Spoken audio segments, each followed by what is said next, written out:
Back-to-back wins on the road, an open training session in our first experience of Geodis Park since it was unveiled with the name, and Chelsea chokes in the Champions League. A lot to get into today on Speedway Soccer. Good evening. I'm Lucas Panzica. Hope everybody's having a fantastic Thursday night, joined by Ben Wright, Jonathan Slape, Andy Simmons, making it all happen behind the scenes, our producer. Gentlemen, like I said, a lot to get to today. How we doing? We're doing well. I'm actually going to start this off. You talked about Chelsea choking. I'm gonna start off with a gripe from this week's Nashville Soccer Show, and talk about how you talked about the great Champions League ties, and left off the greatest comeback in the two-legged semifinal history when Liverpool came back from a 3-0 deficit to win 4-0 at home to make the Champions League final, which they then won. That was an egregious mistake by me. However, Slape, even after you say that, I will still contend that the Neymar-led comeback charge by PSG over Barcelona, to me, is my favorite Champions League comeback of all time. I'm going to ask, what did they win?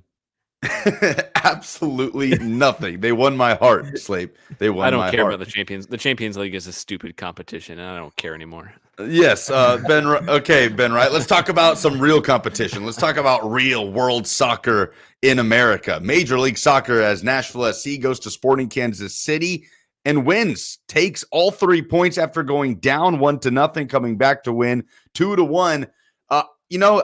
We have here in the rundown if we are surprised about the result, but I guess I'll speak for all three of us. If not, please interject. That, at least for me, I'm not terribly surprised about the result. I'm not terribly surprised Nashville got 3 points in this game. What I was surprised by was the approach, was the ambition shown by Nashville in their playing style. Ben, am I off base in that?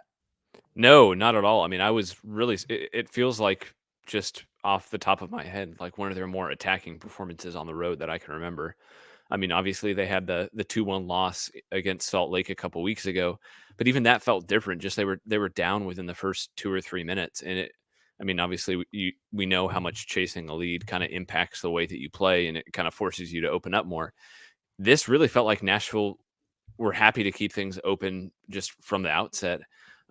They were way more aggressive, way more proactive than we've seen, and just from what Dave Romney said after the match, that they don't want to be this defensive forever. And then Gary Smith on Tuesday at Geodis Park talking about how he wants to make sure that he's playing a style that will let them be more attacking and proactive once they come home. I mean, it definitely seems like it was intentional, and they're trying to be less defensive and just less park the bus than they have in the past. It was a really interesting approach, and I think that for sure surprised me. Slape, was that the same takeaway for you? I mean, I guess I wasn't surprised going into this game because I think a lot of people see the name Sporting Kansas City, and what they have done. They did last season, what they did the season before. They are not good this season. A lot of that comes down to the fact of they lost Alan Polito even to start the season, and are not able to replace him. And they lost Elias. They lost a lot of players in the offseason. And if you'd watched leading up to this, I actually my biggest surprise was that it was not more. I thought the 2-1 win was a bit generous to Sporting Kansas City. Sure. Nashville kind of charging back, and Hani Mukhtar missing the penalty, though. I think you can certainly that will back up your case. Missing that penalty right down the middle. I suppose it should have been a 3-1 game, but Dave Romney leading Nashville back, lifting Nashville from this 1-0 deficit. The header on some really nice set piece deception from Nashville SC, applying the pressure on set pieces rather than conceding it. That was a nice change of pace. By the way, my set piece watch is down to 3 goals allowed in 6 games. Penalties do count, but Nashville has not allowed a set piece goal in back-to-back matches at this point. But how about Dave Romney with the finding the end of the ball in from the set piece to power in a header to equalize, and then for the long throw, a trademark long throw that eventually ended up being the game winner. One of Dave Romney's better performances in a Nashville shirt offensively, certainly. Yeah, I mean, and he's always consistently been a solid performer for Nashville. I mean, I think he's really been like the perfect partner for Walker Zimmerman. We all know, just going into the end of last year, how he had played every minute for Nashville. But I mean, he's just a consistent performer. and I think he's really been a bit overshadowed by just how good Walker Zimmerman has been going forward. Um, but I mean, he's a threat from set pieces too. But we can't talk about his goal without just talking about the cross in from Leal, who I thought had one of his better games for Nashville. Um, got the assist, didn't get a goal, but I mean, he was everywhere.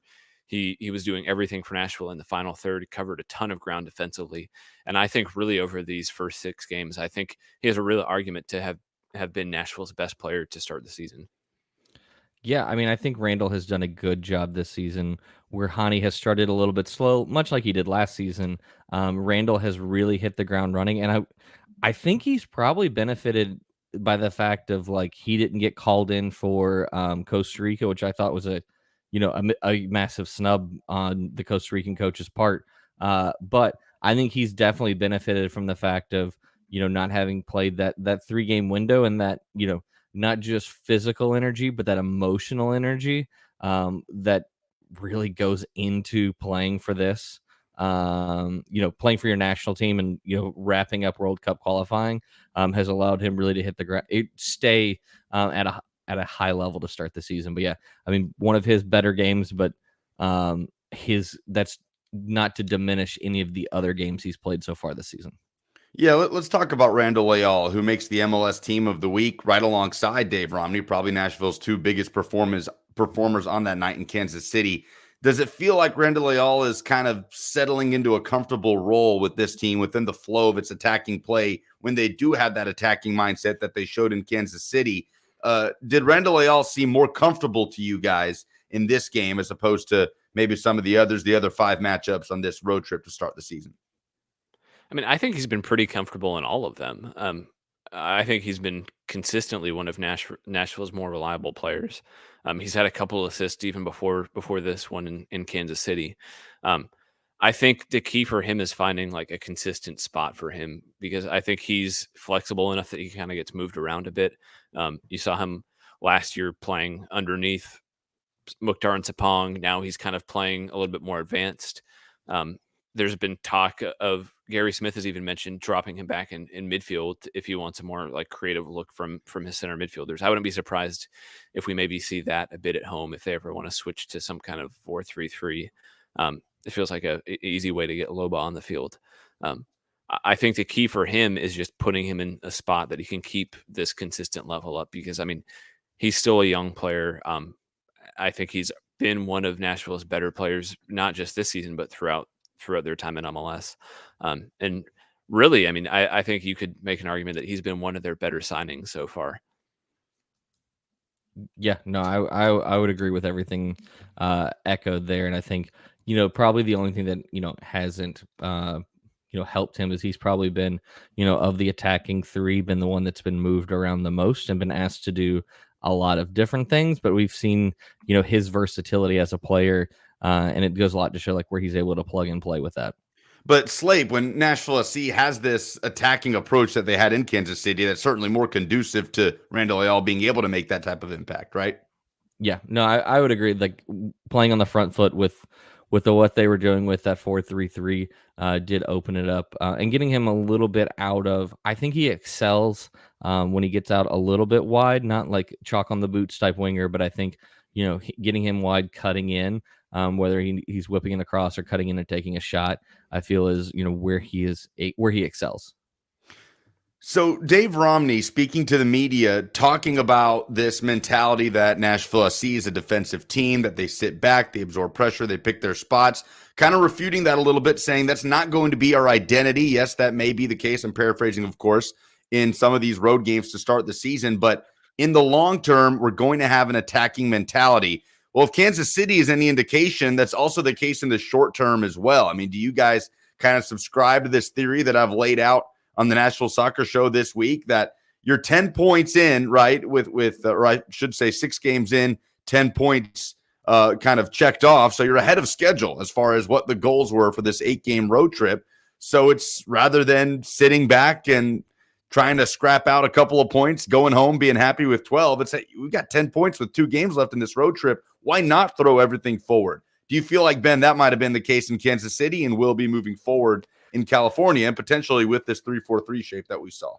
Yeah, I mean, I think it's been one of the consistent talking points going into this year. I mean, Gary Smith all offseason and even in the end of last year was just talking about how frustrated he was with their 18 draws last year, and trying to find ways. He said the next big step for Nashville in 2022 would be to turn some of those draws into wins. He's sounded like he wants to be more proactive. I mean, he's always kind of hated the defensive coach label. I think it's been a fair label at times, but I mean, I think he's trying to switch that a bit. Um, but yeah, I mean, going into Geodis Park in just 2 weeks, which by the way, that's insane to say, but just 2 weeks until they open their stadium. I mean, it seems pretty clear that he wants to play a more attacking, exciting style of play. Um, and I think this San Jose game is a perfect opportunity to do it. I mean, they're the last team in MLS to win a game. They haven't won one of their first six.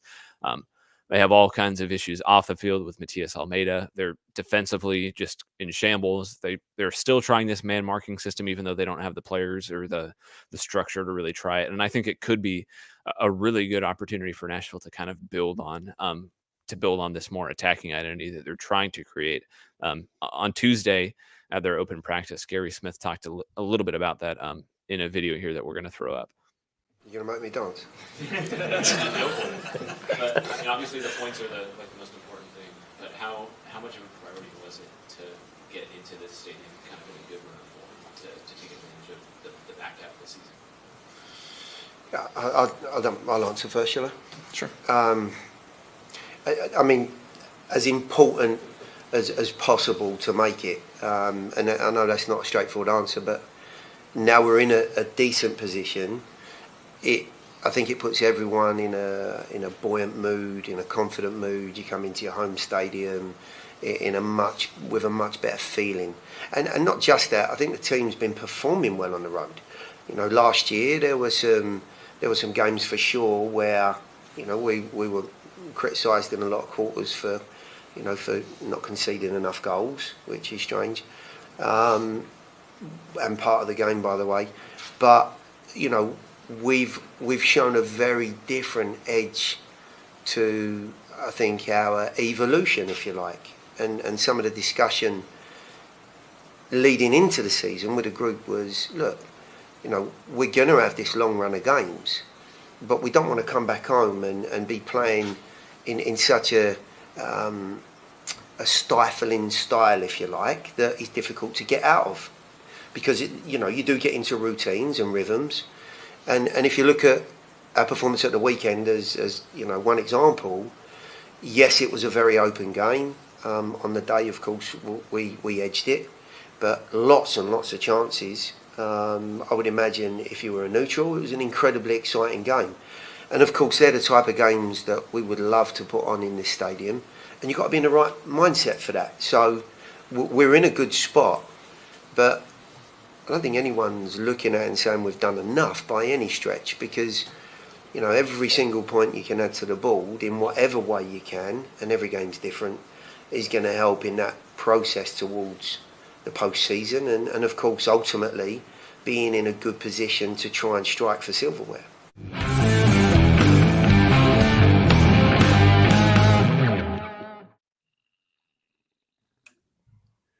Slate, do you agree with Ben there that this is the version of Nashville SC we're going to see in San Jose, maybe in LA, and then at Geodis Park down the road this season? Man, I'm going to be honest. I am very much a cynical person, and I will believe it when I see it. You know, there's been instances and there's been game state moments and, you know, matchups that, you know, we've seen Gary be more attacking more on the front foot. I just don't necessarily believe that once we get to Geodis Park that it's just going to instantly change, and the tactics and decision to be more attacking is going to be there all the time. I still think it's going to be matchup based. I don't see it's going to be a come home and the handcuffs come off situation. Ben, you got something? Yeah, I think I would disagree with that a little bit, just because I think we've seen it we've seen them be attacking more already. I mean, obviously, the Columbus game, I think, is the huge exception because they didn't take a shot after the 33rd, 34th minute. And I think that's kind of a classic Gary Smith win. We've seen it before throughout his time in MLS, going back to USL. But I mean, before then, they weren't necessarily super attacking in Seattle, but they were more aggressive than they'd been in the past. I mean, in the past, I think they would have settled for a 0-0 draw. Against Minnesota, I think they were pretty unlucky not to win, even without that penalty, the missed penalty call on Hani Mukhtar. They were still kind of pushing forward and creating more chances. Again, in Salt Lake, we've talked about that. I think Dallas is kind of the lone exception where they were just absolutely outplayed. I don't know. I would argue that they've already been more attacking, certainly on the road this season than we've seen from them in the past. And I don't know. To me, it makes me wonder if this is kind of an intentional move from Nashville, and if we're going to see it even emphasized more at home.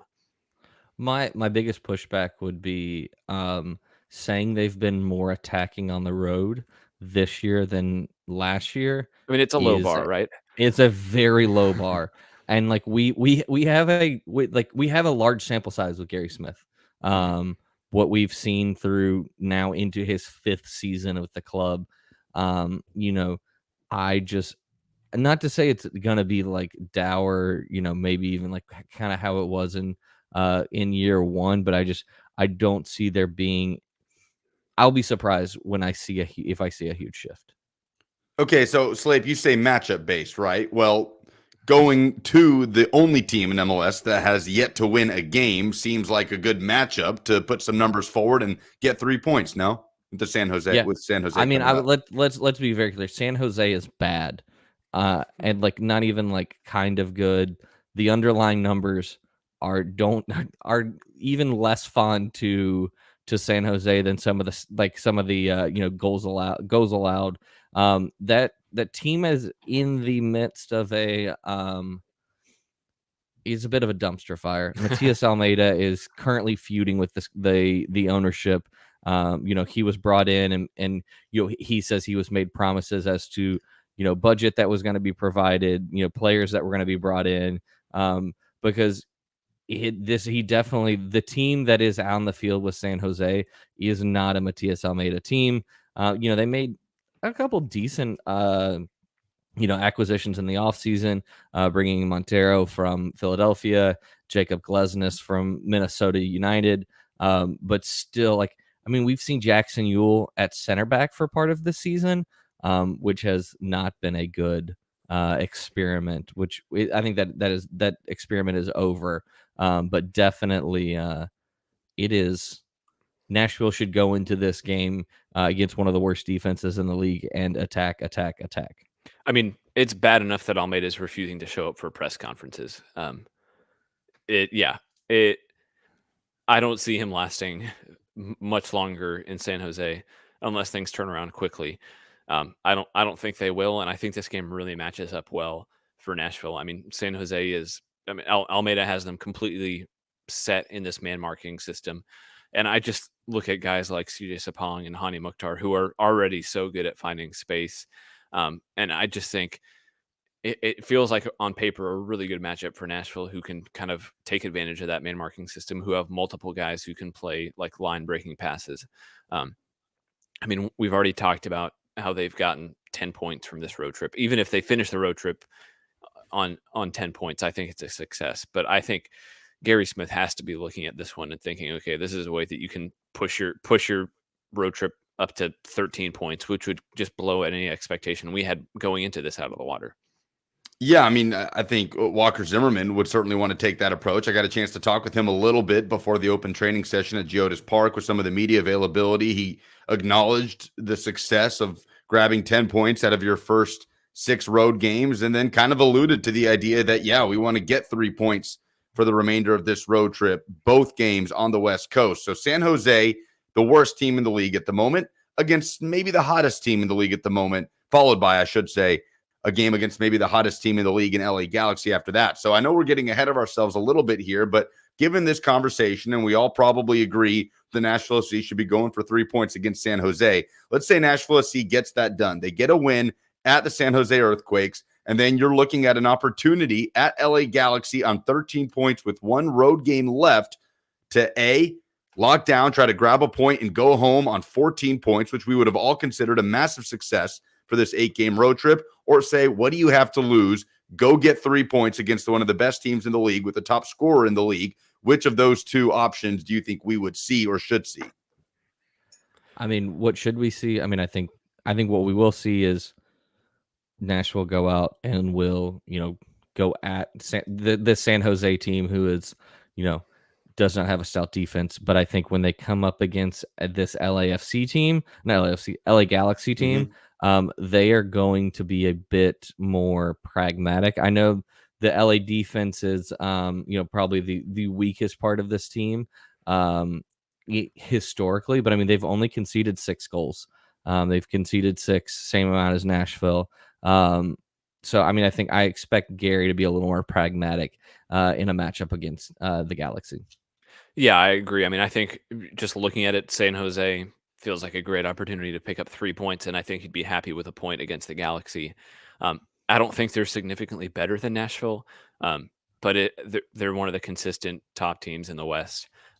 And like Slape said, I think they're better defensively than they get credit for. And when you're playing against Chicharito, I mean, it doesn't really matter what else is going on the team. He can always get a goal against you. I think 3 points from the next 2 would be good. I think 4 points would be fantastic. And I imagine that's kind of how Gary Smith views it. Ben, go ahead, Slate. I would say, I mean, I know Davey and I think were the 2 that predicted the highest point total coming out of this road trip with both 12, of us, right? at 12. And so, I mean, 3 points out of either of these games even exceeds what, a lot of people thought were pretty wild expectations to start off the road trip. Yeah, certainly. 13 points through the first 7 road games would put this team in a spot that not many of us thought they would be in, especially when you consider your manager saying 8 points in 8 road games, I'd be doing a jig, were his words. So, by the way, he still hasn't done the jig. I'm a little bit upset. There's still time. A couple road games to go. I think the jig will be intensified the more points Nashville gathers in these last 2 road games in What California. kind of jig do we think it will be? I kind of imagine like an Irish river dance. Yeah, I was definitely thinking more of a, the Irish river dance type dance. I hope he's listening. He would absolutely hate this. Gary, tweet at us. You can see our Twitter handles right there by our names here on Speedway Soccer. Ben, how quickly do we see Dax McCarty get integrated back into the Nashville lineup this weekend? So this is a super interesting question, I think, because last week I would have said he comes right back in. But I mean, we've seen Anibal Godoy not dropped, but he's missed out the last 2 in favor of Brian Anunga. I mean, first one, I think it was just rest from the international break. We saw Zimmerman rested as well. Last weekend against Kansas City, Zimmerman came back in. Godoy was still on the bench.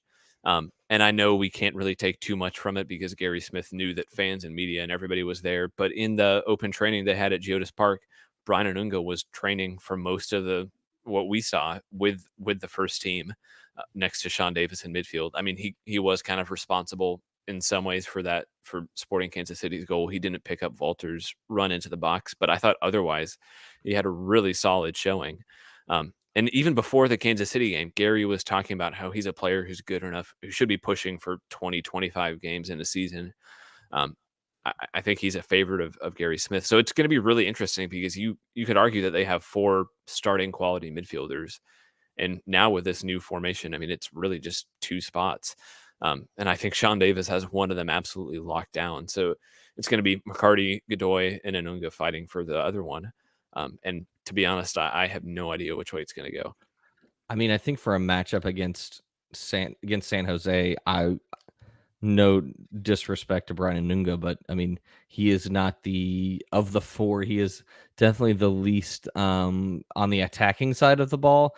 And I think with this San Jose team, I would want both of my midfielders the ability to play quickly on the front foot and play through transition. And I think whether that be Dax McCarty, I would probably go with Anibal Godoy, but I think especially, this is his first trip back to San Jose since his trade, that I think you drop him right in and he is going to excel in that situation, and he provides both, abilities to work on both sides of the ball. which you do need in this 4-3-3. The one Or other thing too, 3-4-3. Slate, that you mentioned, I mean, when you were talking, I remember this. I mean, it just feels like Gary has always kind of liked playing his players against their former clubs. Mm-hmm. So, I mean, the more I think about it, the more it feels like Godoy would be a good fit for this. Sounds like we may get first career Ethan Zubak start against LA Galaxy then, Ben. Is that what you're saying? Yeah, that's exactly what I'm saying. Guarantee it. Predictions against the San Jose Earthquakes. Slate, go ahead. I'm going to go, it's 3-1. 3-1. I'm going to 3-0. 3-0. I'm going to go 3-1 as well. The floodgates have to open at some point for Hani Mukhtar, right? I mean, I don't want to say how unfortunate can you be because, full credit to, where it's due. Hani Mukhtar didn't execute on the penalty kick right down the middle against an experienced goalkeeper.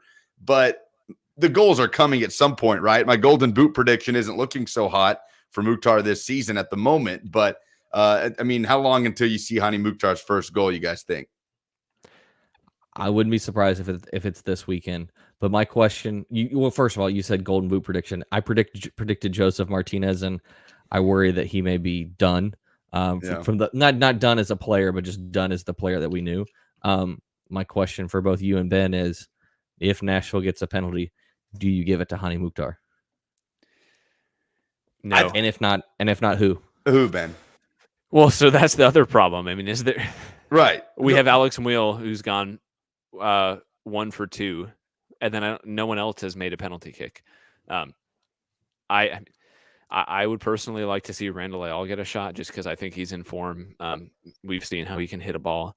What would be really interesting is if somehow Ake Loba is on the field. I think that would just be interesting. He's a guy who needs a goal badly. Mukhtar, as much as he's done for Nashville and as good a player he is, I think he just needs a break from penalty kicks.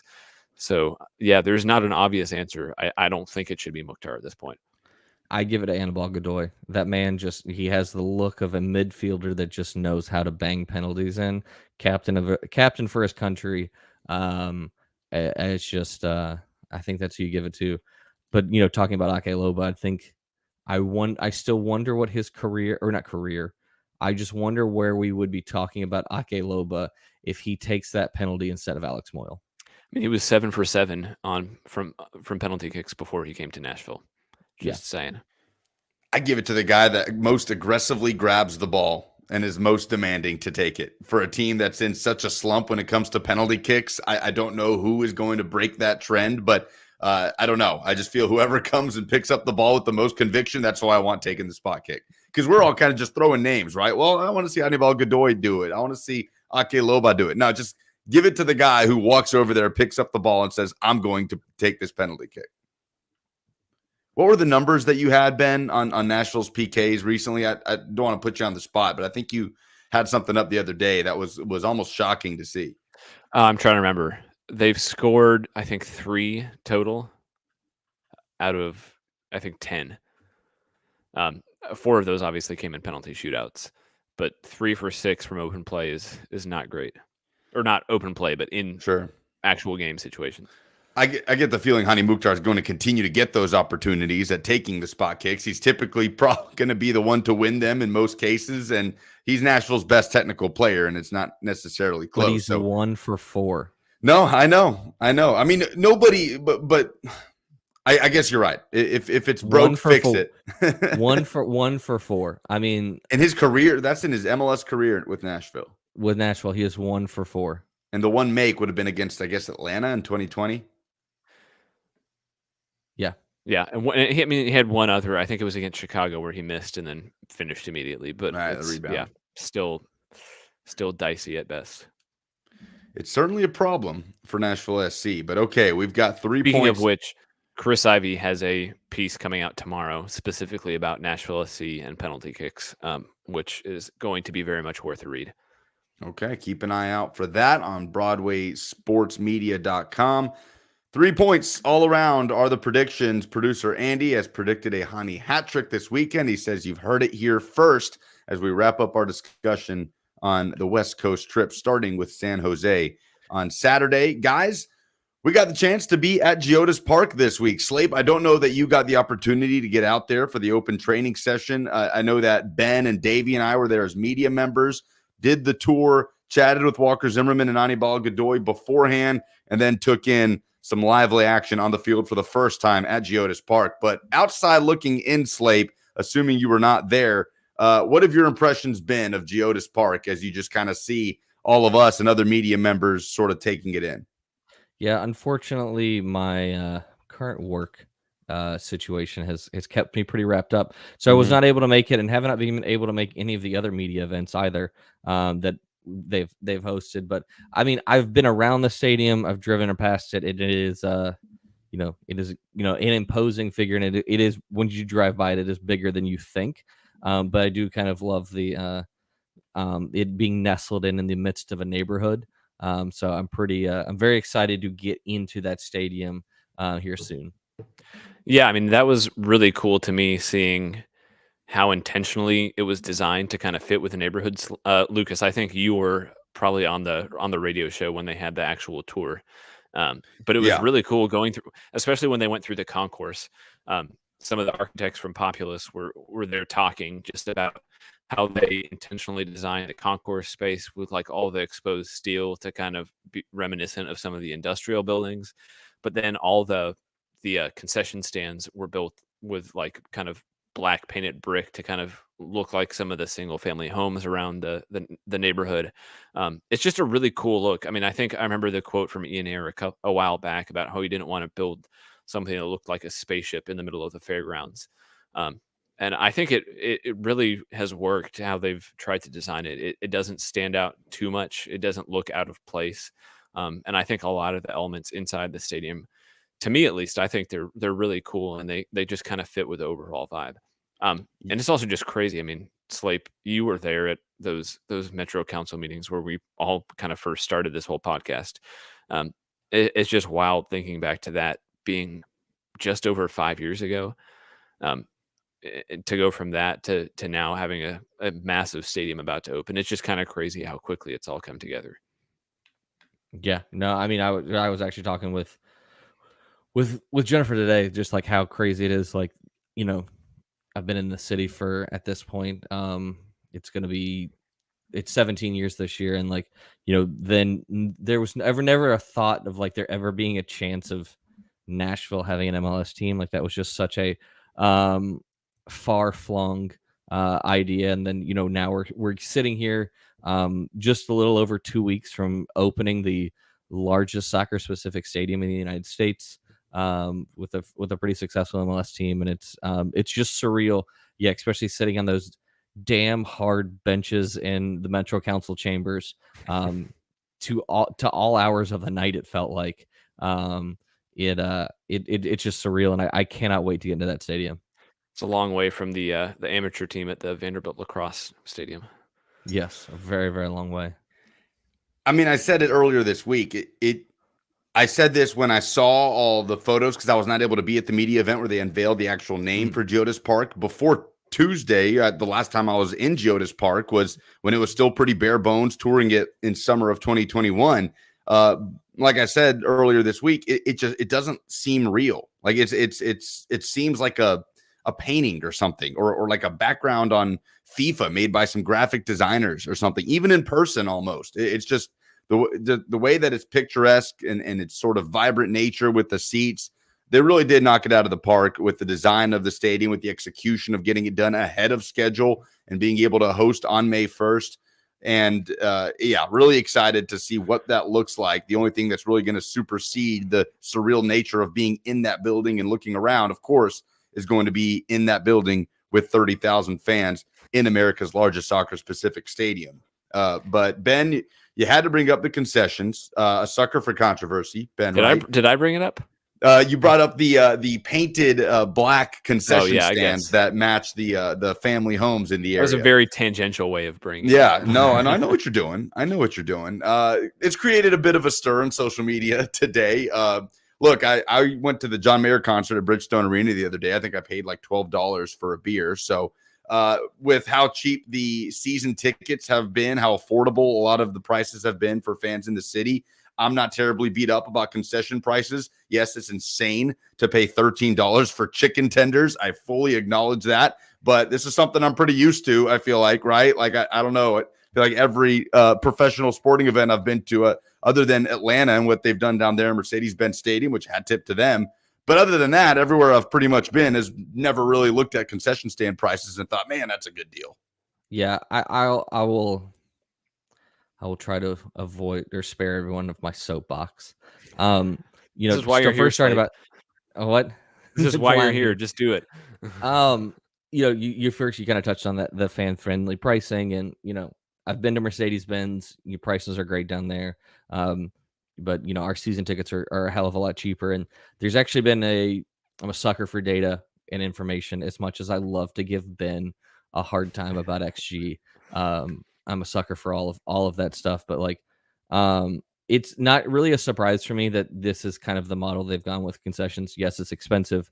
I'm not discounting that, but like, if the fan friendly pricing, and there's been, you know, articles written in sports trade publications of like, no one else seems to be adopting this model. And if it was successful and was seeing the huge increases in sales, you would be seeing a lot more teams adopting that. It is also nice that Arthur Blank owns the concession stand vending company that is there at the stadium. So he does have a little more control. This is a third party vendor that is handling all that. And I think the other thing that I take a little more solace in the fact of, like, a lot of people may not remember, the big part of this stadium was the community benefits agreement that was put into place that is ensuring that these workers are making at least $15.50 an hour.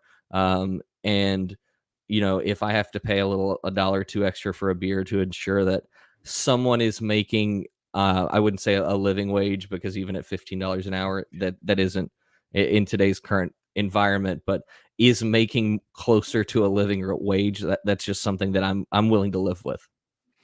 Yeah, I mean, I'm kind of on the same page. I wish it was cheaper because stuff is expensive, and I'm certainly not rolling in the cash. But also, I mean, I think one thing to point out too is Nashville went with pretty much all local vendors. And so I think there's something to be said for that too. That, I mean, sure, it's expensive, but at least it's going like directly back into the local economy, into kind of the community. So I don't know. For me, that makes it a little bit easier to swallow than if it was just third party vending company that had exclusive rights throughout the stadium. And at least if you're going to be paying more, you're going to be paying for like Prince's Hot Chicken or some of these other places that are kind of staples around the area anyway. I mean, but it is still a third party vending company, because it is still Levy's restaurant group that yeah. But yeah, I mean, there's a local, there is a local aspect to it as well. But I mean, yeah, it sucks. I'll just drink one less beer, and drink an extra beer or two in the parking lot.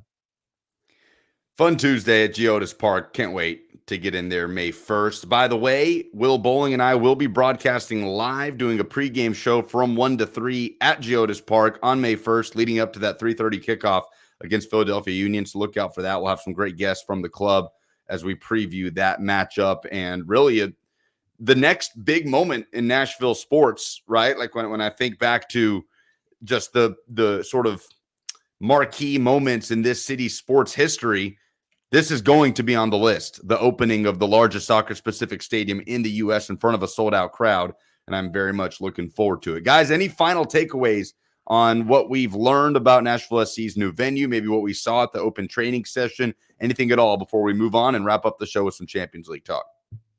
I mean, I'm just excited. I know we still have 2 weeks to go before Geodis Park opens, and I'm trying not to like get so ahead of myself that I don't even really pay attention to these matches coming up. But I think just after being there on Tuesday, I mean, it was just a training session. It wasn't anything to get super excited about, but just seeing a couple hundred fans in the stands, seeing players actually on the field, it's just really starting to feel more real, and like it's actually happening.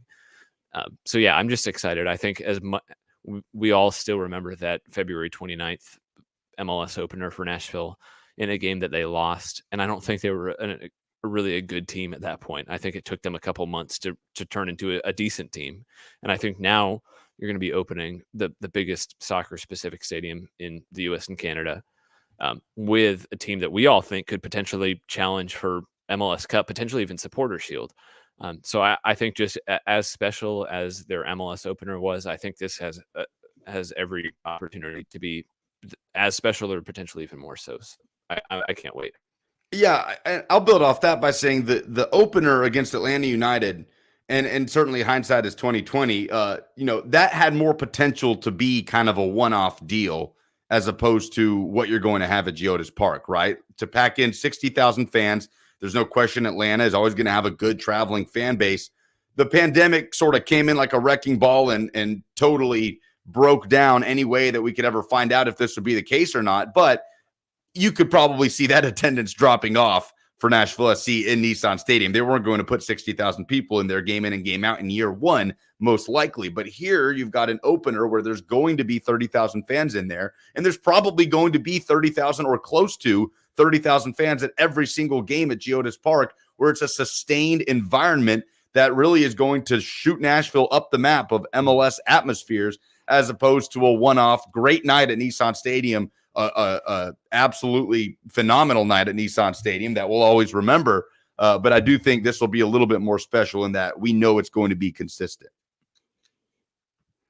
And I think too, with just how close the stands are, the roof that just holds the sound in. I mean, at its best, I think this is going to completely blow the Nissan atmosphere out of the water. Yeah. Okay, let's wrap up the show with some Champions League talk from earlier this week. The semifinals are set. Liverpool Slape takes care of business. They will take on Villarreal, the first leg on Wednesday, April 27th. Let's see. Bayern just quietly crashes out as Man City Atletico to death, and Chelsea chokes against Real Madrid. A tough day for XG subscribers everywhere as Real Madrid and Karim Benzema continue on in the Champions League. What's the more interesting tie here? Man City, Real Madrid, or Liverpool, Villarreal? Slape? I think it's Man City, Real Madrid. I think that is the more interesting tie. Probably for the neutral fan, I do think the matchup between Liverpool and Villarreal is going to be fascinating from a tactical standpoint. From what Unai Emery has that team doing, from the way they're able to sit back in a very compact shape. That is something we have seen this Liverpool team struggle at times because they love to play in transition. And when you're forced to break a team down, I'm going to find it interesting what they do with whether it be the likes of Thiago or Naby Keita. But I do think for the neutral, the more interesting tie is for sure going to be Man City versus Real Madrid. Go Madrid. But I think regardless, it's Champions League semifinals. They're both going to be great. Yeah, I mean, United's out. I don't really care anymore. I'm just angry at this point. But no, I think I've just been loving watching Karim Benzema and Luka Modric, who I think are two of the best players of the last decade, if not more so. I mean, that pass that Luka Modric had was just absolutely ridiculous. I don't know who tries that, much less a 36-year-old. And I think just watching them, I think kind of have a resurgence and probably get some more attention that they've deserved for a while. I think that's been really fun. And yeah, the matchups are great. I think they're both going to be fun. And at this point, I have no vested interest. I just want to see entertaining games. And I think whatever matchup you're watching, you're going to get those. It's a weird. I will say too, the one thing is what I was most disappointed about Bayern getting knocked out was I really wanted to see what they tried to do to nullify the impact of Thiago. He is a player that, regardless of the team that he has played for, who I have always thoroughly enjoyed watching. The things that he is able to do with the ball at his feet is much like Luka Modric is just mesmerizing to watch. And I was going to be really interested to see because there's probably no team on this planet that knows what Thiago is capable of more than Bayern Munich, and so I was just going to be really interested in to see what they tried to do to nullify his impact. Yeah, we will not get that opportunity as Unai Emery takes down Bayern, and I feel like I barely even noticed because I was so entranced by that Chelsea Real Madrid tie. I hated that we had to have those on at the same time. Obviously, that's just the nature of this tournament. But Real Madrid, it's a weird thing because I feel like we've all kind of been on this same page that, Ben, you just said it's sort of fun to see this resurgence in this competition with Real Madrid. And And I've had those same sentiments, but it's not like there's some wily underdogs that it's like, good for them. Look at them making a run in the Champions League. Like, it's Real Madrid we're talking about here. But here we are just sitting back, kind of admiring what they're doing in Champions League. Maybe it's because watching Luka Modric and Karim Benzema sort of rise back up to the front of European soccer headlines and showing the class that we've seen from them for over a decade. And I don't know, it maybe has gone a little bit dormant, right, in spells as far as what we see year in and year out. But it's been interesting because should we not be pulling for Chelsea in that scenario unless you're Slape and you despise them with every bone in your body, like with Christian Pulisic and getting back to try and repeat? I don't know. I mean, maybe you guys are able to separate club and country a little bit better than I am. Christian Pulisic. Who is that? I've not. No, I mean, I have no desire to ever see anything good happen to the fan base and the players of Chelsea Football Club. Second, I feel the same, or not same, a similar level of disdain for the Manchester clubs. I can't top that. I'm not going to add anything. Convenient that Davy Shepherd goes 0 for 2 on appearing on either of our soccer shows this week, on the week that Chelsea crashes out in the way that did. He did not show up for the Nashville Soccer Show with Will Bowling and I earlier this week, and did not show up for Speedway Soccer Live today to confront his Chelsea Football Club for the disastrous collapse against Real Madrid. How does Vinicius Jr. just float into the side of the box and pick out a completely unmarked Karim Benzema for a header to win in Champions League quarterfinals? Chelsea defended like Davy is defending his club. Defending much like the Russians, perhaps better along the front lines. I mean, the Benzema goal was great, but like the Modric pass and that Rodrigo finish to send it to extra time were just, I mean, unreal. Like, I mean, the pass was just like, that was the best part. But even that finish, first time on the volley, keeping it low like that was just, with a man on his shoulder, it was just. I mean, the goalkeeper didn't even move. Like, he knew he had no chance off his foot. Was a fun Champions League quarterfinals. It's going to be a fun Champions League semifinals. That's coming up April 27th. But first, Nashville SC is on the West Coast this Saturday, a 2:30 kickoff against the San Jose Earthquakes, playing one of their final 2 games of this 8-game road stand, both of them in sunny California, before they come home May 1st to take on Philadelphia Union. Guys, is there anything we missed? Nothing from my side. Yeah, I'm ready to get some home matches, watch some soccer in person. Can't come quickly enough. Getting closer.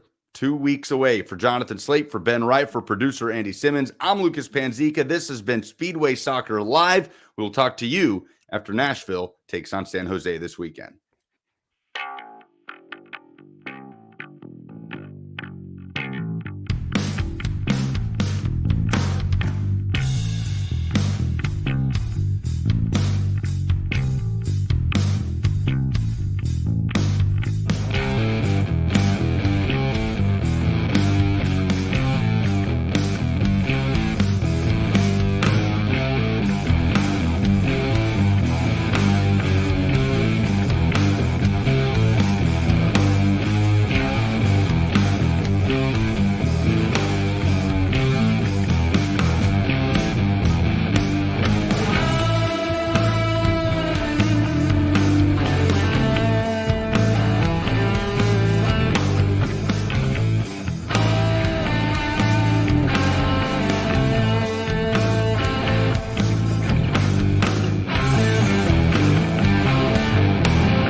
Never go full shepherd. Nope.